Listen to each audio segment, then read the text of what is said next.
शुक्रवार अपराह्न 2:30 रे केंद्र स्वास्थ्य मंत्री और मुख्यमंत्री द्वारा कटकरू आभासी माध्यम आयुष्मान योजनार शुभारंभ कर आभासी कार्यक्रम कोसागुमुड़ा ब्लॉकर गोष्ठी स्वास्थ्य केन्द्र अंतर्गत 6 गोटी प्राथमिक स्वास्थ्य केन्द्र तथा कोटगाँ मोतीगाँ कोड़ीगाँ सानगुमुड़ा आसंगा बड़ आंबड़ार उपस्वास्थ्य केन्द्र अधीनस्थ ग्रामर प्राय 30 जन हिताधिकारी को आयुष्मान योजनार कार्ड प्रदान करा जायछि। एही कार्यक्रम रे कोसागुमुड़ा ब्लॉकर कोड़ीगाँ और कोटगाँ रे डाबुगा विधायक मनोहर रांधारी शुभारंभ करथिबा बेले नवरंगपुर निर्वाचन मंडल आसंगा प्राथमिक स्वास्थ्य केन्द्र ठारे नवरंगपुर विधायकों प्रतिनिधि रंजित पाढ़ी शुभारंभ करथिले। एही कार्यक्रम में गोष्ठी उन्नयन अधिकारी आशीष त्रिपाठी और गोष्ठी स्वास्थ्य अधिकारी डाक्तर आदित्य बेहरा निर्देश क्रमे कार्यक्रमटी परिचालित होता।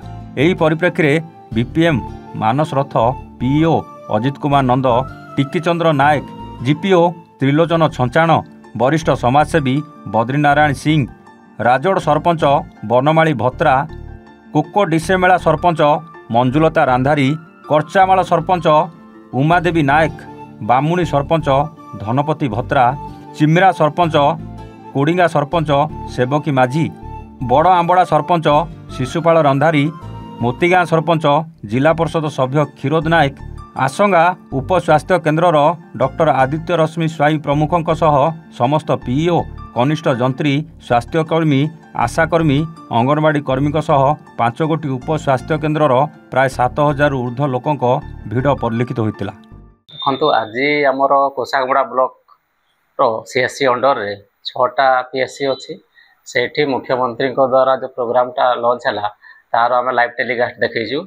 आउ से 6टा पीएससी रे पाखापाखि प्रति पीएससी रे 1000 लोक आम बेनिफिशियरी थिले, किंतु से भीतर 25 जन बेनिफिशियरी को इनिशियली आज आम कार्डटा डिस्ट्रीब्यूशन करूँ। आगामी दिन में समस्त को दिहब जिते एलिजिबल अच्छा SCC list as per SCC list आ गवर्नमेंट जहाँ गाइडलाइन अच्छी 70 इयर्स प्लस जो दिहब से प्रोविजनटा सेटा परे ऐड करा जेहेतु 25 जन को दिखाई आगामी दिन समस्त को दिज्व जिते एलिजिबल बेनिफिशियरी हेबे।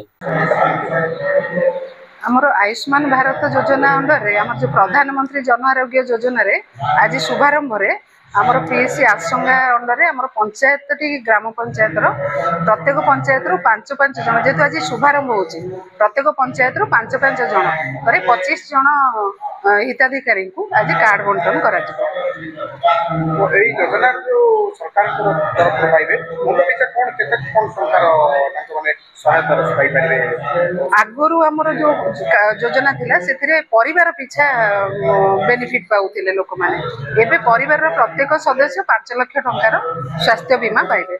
आज्ञा हमरो भारत रो प्रधानमंत्री आयुष्मान योजना प्रतिश्रुति देइथिले लोकों को सही प्रतिश्रुति हिसाब रे आज आयुष्मान योजना शुभारंभ है। आमर ओडिशा रो सरकार मोहन चरण माझी सरकार मध्य प्रतिश्रुति देइथिले कि गत सरकार जो आमर आयुष्मान योजना लागू करि नथिले ता हेतु आमर केते टंका नुकसान हो गला ओडिशावासी तार लाभ पाई पारले ने, किंतु सरकार जो भाषा देइथिले से भाषा अनुसार आमर कोसागुमुड़ा ब्लॉक रो कोसागुमुड़ा सीएससी अंडर रे 5टा पीएससी जाउची। से पीएससी मध्यरु आमे होचु आसंगा पीएससी रो लोक। एई आसंगा पीएससी अंडर रे 5टा पंचायत जाउची। से पंचायत गुड़िक है राजोड़ा, कोकड़ी श्यामला, चिरमा, मोदेगाँ, करचामाल। आउ यही 5टा पंचायत लोक को लेकर आज प्रोग्राम कराऊँच लोकों को डकाई लोक आसीचंती। यही जो योजना सरकार जोटा भाषा देते सी अनुसार सी भाषा पूरण कर। Nabarangpur Santosh Kumar Singh report A1 Odisha.